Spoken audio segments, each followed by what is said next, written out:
Can you still remember this man, Cornelius? He fasted and prayed, and the Lord answered him. In Acts chapter 10, verses 30. Then, in the early church, the common practice was fasting, and prayer. In fact, you can easily go to Acts chapter 13, you read verses 1, 2, and 3, and you see the examples there. Later in church history, every daddies, fathers, and mothers in Christianity, they started fasting.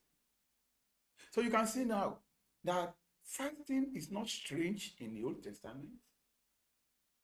Neither is it strange in the New Testament.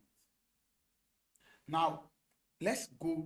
When I say church fathers, I mean in these contemporary words, the leaders, the founders, and the movers, the preachers of the gospel. Let me start with this. The Francis of Assisi.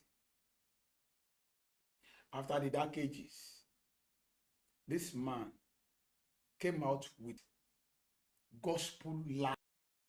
Another man, Reverend Father S.P.J. Oshofu. This man came in with fasting and prayer when the whole Africa was filled with idolatry. And through his prayer, through his fasting and prayer method, God dropped a church. That Ayo Babalola. This man destroyed, through the principle of fasting and prayer, destroy all the covens of witchcraft in Africa. In fact, the moment they heard he died,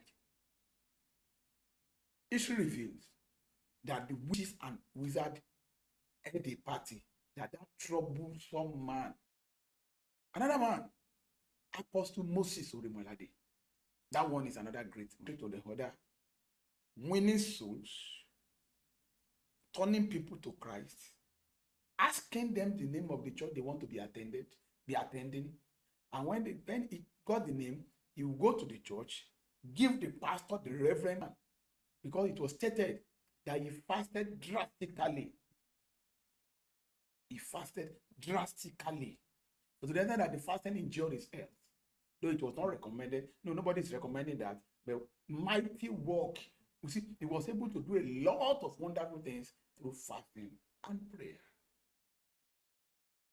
John Calvin, he too was an inveterate faster.